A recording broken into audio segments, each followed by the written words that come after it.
Hey guys, it's Gote here. Before the video begins, I just want to say that if you aren't already subscribed, go ahead and do that. It's completely free and it really helps my channel out. Also feel free to drop a like and comment a suggestion for what I should make some future videos on.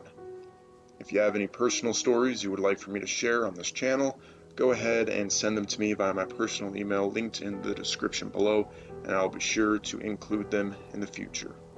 So, with all of that out of the way, sit back, relax, and enjoy the video. I was born and raised in the hills of eastern Kentucky, about 10 miles away from Hazard. When I was about 14 to 15 years old, my cousin and I had gone hiking, going to the top of one of the mountains up there. We ended up following this really long trail that sometimes almost went straight up, and what we saw terrified us both. We had been walking for about 1.5 hours when suddenly we saw a man and woman's clothing on a tree limb. Now that may not sound very strange on its own, but we were far from people, and the weirdest thing was that the branch was roughly about 20 feet off the ground. The clothes were neatly draped over the branches, not like they had been thrown up there, and I don't have to tell you guys what we thought those people were up to. Anyways, we went on farther and got to a sort of flat place at the top. No trees, just grass and flowers. Off to the left, I remember seeing a black hole in the air. Not shiny black, not like the mouth of a cave, just black, and it was just floating there. And this hole was roughly 6 to 8 feet tall and 3 feet wide, and a bit misty around the edges. I don't know, it seems like every year the memory of this incident seems to fade a little bit. So the next thing I remember is tearing ass down the side of the mountain, not following the trail, just getting away from whatever we just saw. To this day, I think there was some sort of connection between the clothing and that black hole. I don't have any theories. I was out in the woods backpacking for a few days. I was doing a pretty out-of-the-way trail and had it all to myself because it was late fall and pretty cold. It's also a trail that very many people don't tend to use. Anyways, it was my second night and I was set up by a small creek deep into the woods. I had a fire going and was making dinner when I heard drums coming from the trees behind the stream. I thought that was pretty odd, but at that point I wasn't entirely creeped out. That was until the chanting began. So there I was, by myself, at least 10 miles away from a town, at night, and there was rhythmic drumming and what sounded like Indians chanting along. Now, this drumming and chanting went on all night long, and I didn't even catch a minute of sleep. In the morning, I packed up and got the hell out of there. And as a side note, I did that very same trail years before that incident, and at night, while I was trying to sleep, small pebbles kept getting thrown and hitting my tent. It was a weird place for sure. So I had this pretty weird encounter when I was in this wooded area. This took place probably close to 10 years ago now. A friend of mine and myself had gotten into exploring supposed haunted places, and she had a lot of encounters down by the creek that ran through some woods by her home. We had a lot of weird things happen down there, but nothing stranger than this last encounter. It was myself, my then girlfriend, my friend, and her boyfriend, and we all decided to go for a walk around dusk. We were making our way along a path that followed the creek bed and ran into an old road that crossed the creek, but had been washed out some years back. The side of the road that we were making our way to went behind and led into my friend's neighborhood. We reached the road when I had to relieve myself, so I told the group to go on and I would meet up with them shortly. I then made my way down a slight embankment and posted up at a random bush. I remember thinking if we were in a horror movie, I would be the first one to get killed. While relieving myself, I saw a white flash. At first, I thought nothing of it. My mind was playing tricks on me or something. Then I saw it a second time, and I thought perhaps it was fireflies, until I saw it flash a third time, and what appeared to be a substantial shape moving behind the bush. I immediately thought it was a jogger in a white running suit and thought that they were about to see me relieving myself on this bush. So I quickly finished up, trying not to expose myself to a complete stranger. However, what I saw was not a jogger. On the opposite side of the creek, I saw a dull, white humanoid figure that was completely featureless make its way up a path. I stood stunned there for a moment and called out to my friends. However, only my friend's boyfriend came, and we stood there watching this thing move silently up the path for a moment. He went to get the flashlight that his girlfriend had so we could get a better view of this thing. As soon as he got back with the flashlight and powered it on, the thing moved behind a tree. Our girlfriends made their ways back to where we were standing to see what all the commotion was, but this thing was long gone. My friend's boyfriend and I just made our way down to the creek and across the path that we had just seen the thing walk up. We followed the path and made it to the tree.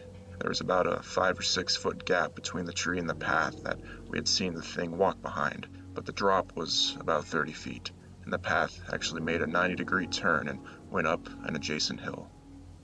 I don't know what this thing actually was.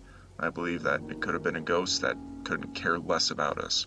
At no point did it even appear to notice that we were watching it, and we weren't even watching it for about 10 seconds. As we made our way back to our friend's house, we also heard this weird moaning sound and what sounded like metal striking rock or something, like if you were digging with a shovel in a rocky soil. After all we had just witnessed, I didn't want to find out what that thing was, so we just hightailed it out of there. This may not be the woodlands you exactly expected, but it was in a forested section in Florida. I lived in the state for a few years, and I loved to look out the car windows to try and catch a glimpse of the little black wild hogs that are native to the area. As we rounded a turn, I specifically remember noting an approximately 4.5 foot tall pinkish-skinned creature walking on 4 long, thin legs between the trees.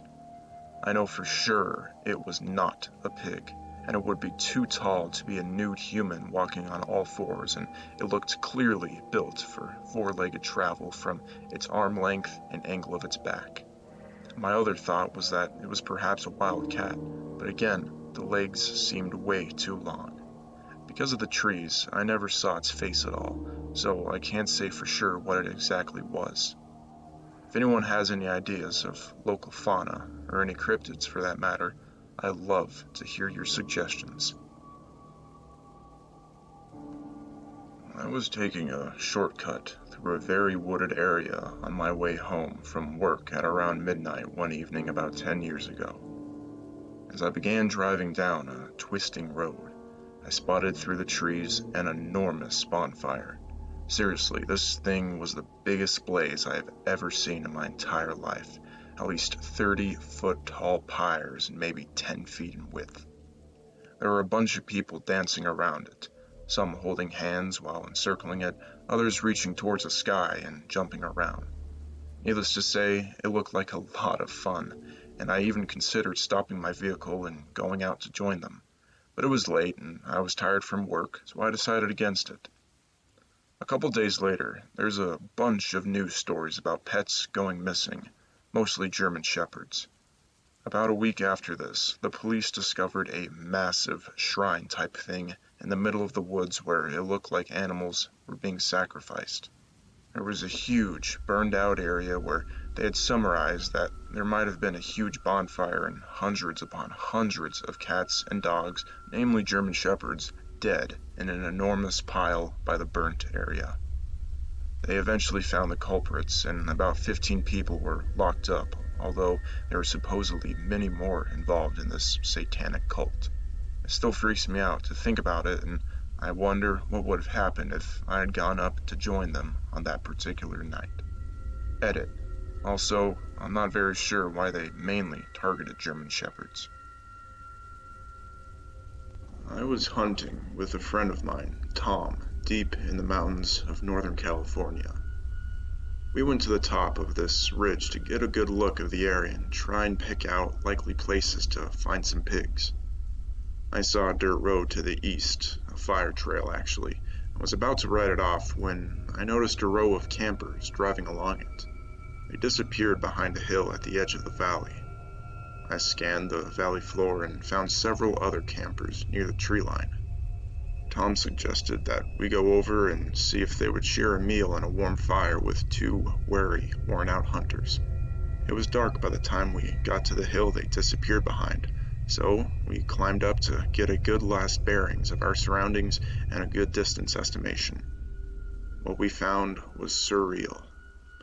About a half a mile away, in the middle of the clearing, was a gigantic bonfire. Instinctively, we both dropped to the ground and crawled to some bush for cover overlooking the valley. I scanned the area looking for the camp and any security that they might have deployed. Tom was surveying the other side of the valley when he grabbed my arm, and I turned to follow his gaze. There were two groups of people standing near the edge of the valley right below us. One was wearing black hooded robes and the others wore white. A figure carrying a staff and wearing a red hooded robe walked out from the tree line towards the fire, and the others followed in two single-file lines. At the fire, the red figure stopped and raised his arm. People wearing black robes circled clockwise, while the people wearing white robes circled counterclockwise until they completely encircled the fire, alternating black and white. We could hear chanting, but we couldn't make out any of the words that they were saying. After about an hour of chanting and walking around the fire, first in one direction, then the other, then stopped, and a naked man was brought out from the tree line, bound and blindfolded. He was presented to each of the robed figures clockwise around the fire before he was finally presented to the red figure. He was then made to lie down at the red figure's feet.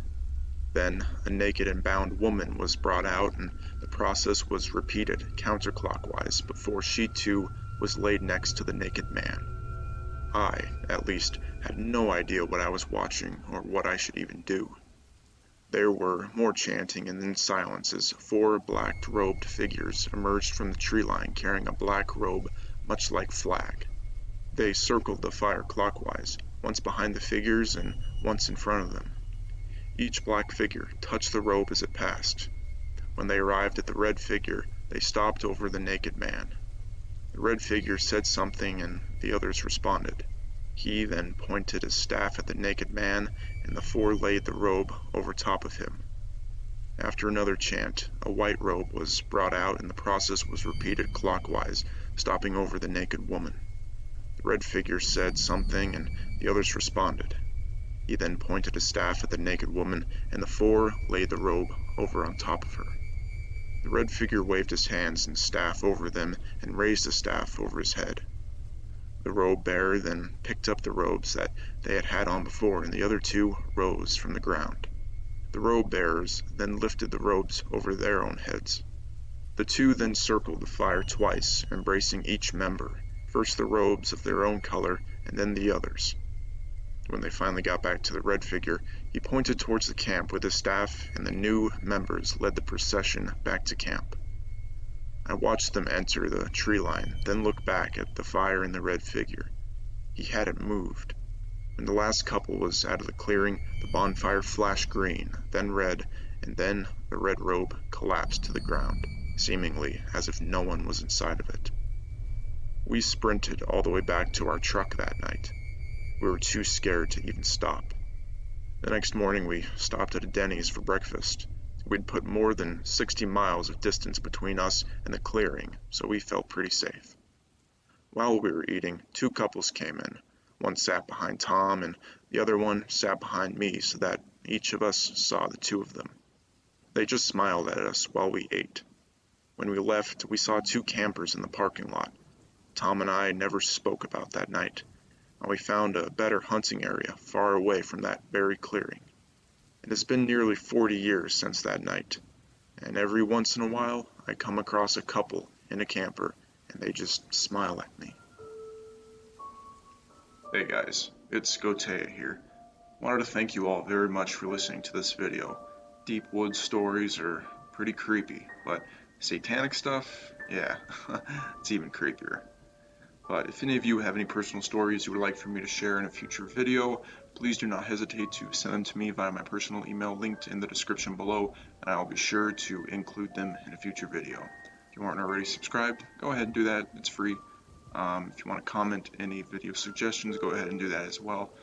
If you want to donate as well, go ahead and do that. The PayPal is linked on my channel. It just helps me out, and it'll enable me to get a better microphone as well. So, with all of that out of the way, thank you so much for watching again, and I will see you mates in the next episode.